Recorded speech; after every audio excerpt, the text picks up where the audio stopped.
എല്ലാം നല്ലായിരുന്ന പേര് എല്ലാവരുടെ തരത്തിൽ അമ്മച്ചിലൂടെ നടന്നില്ലേ? ഇയാളെന്ന സന്യാസിയായി എന്താ ക്വാളിഫിക്കേഷൻ? ഗായത്രി മന്ത്രമെങ്കിലും അറിയാമോ? ഗായത്രി മന്ത്രം ഒന്ന് പറയാമോ?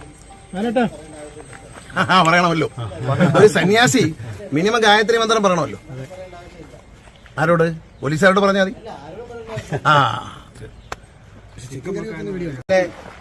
ഇതിരിപ്പുണ്ട് മുഖ്യമന്ത്രി കൊടുക്കും.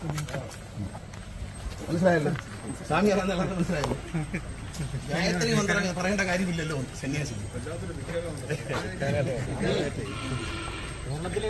നല്ല സ്വാമി ആക്ഷേപിക്കുന്നതേ ഒരു സാധാരണ മനുഷ്യനെ അല്ല. അതുകൊണ്ട് കുഴപ്പമില്ല, അത് പോലീസ് നോക്കിക്കോളും.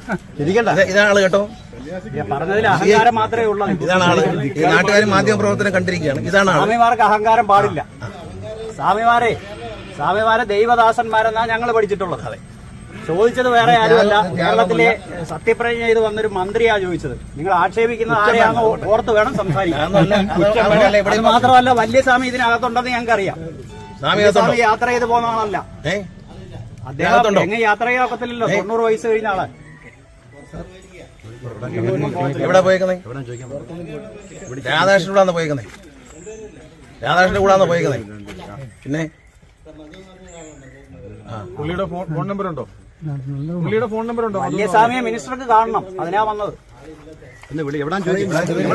നിങ്ങൾ സ്വാമിയാന്നെ അറിയണ്ടേ? എവിടാന്ന് ചോദിക്കാൻ വിളിച്ച് ചോദിക്കേ സ്വാമി.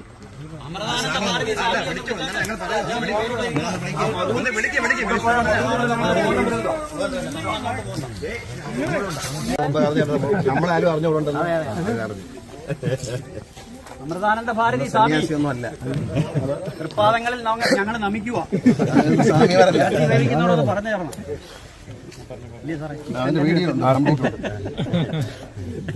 എല്ലാവരും മാധ്യമങ്ങളും ജനങ്ങളൊക്കെ മനസ്സിലാക്കി ഇതൊക്കെയാണ് ഇവിടെ നടക്കുന്നത്. ഇതിനകത്ത് നമുക്കങ്ങോട്ട് വിടാം. സീഡും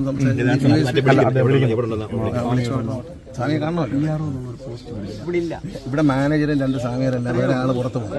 പഠിക്കൊക്കെ ഇവിടെ നാട്ടിൽ ഇഷ്ടംപോലെ ആളുകളുണ്ട്.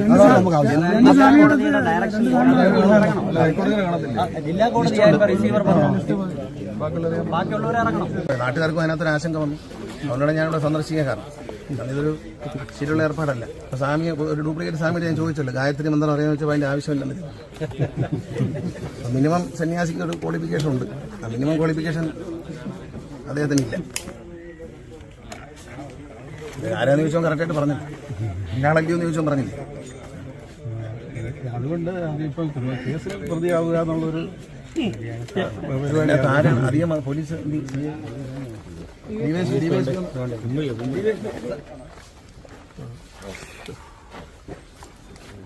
ഡിവൈഎസ്പിയുടെ വന്നിരിക്കുന്ന ആളുകളെ എല്ലാം ലിസ്റ്റ് നമ്മൾ സ്റ്റേഷനിലേക്ക് വിളിക്കണം.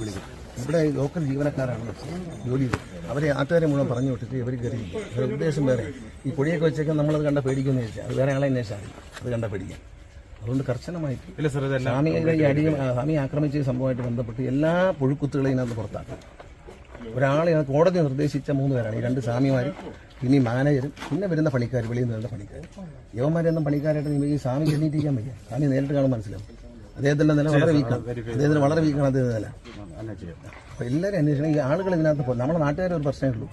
ഈ അനാവശ്യമായി വന്നിരിക്കുന്ന ആളുകൾ ഇവിടുന്നോ വന്നിരിക്കും. ഒരു മധു പട്ടാഴി നങ്ങ ഇതൊക്കെ പുറത്തു പോകണം. ഇവിടെയൊക്കെ ഒന്നും റോളും ഇല്ല. അവരെല്ലാം പുറത്തു പോകണം. 2 കോടതി അനുവദിച്ച് ബഹുമാനപ്പെട്ട കോടതി അനുവദിച്ചിരുന്ന 2 സ്വാമിമാരെയും മാനേജരെയും ഇവിടുത്തെ ലോക്കലായിട്ട് വരുന്ന പണിക്കാർ അടുത്ത കേസ് കൊടുക്കണം. അത് തന്നെ ജോലി. അതൊന്നും കാര്യമാക്കണ്ട. പോലീസുകാരൊന്നും മടിക്കണ്ട. കോടതി അറിയിക്കുക. ഞങ്ങൾ ഇവിടെ സാമൂഹ്യ വിരുദ്ധ പ്രവർത്തനങ്ങൾ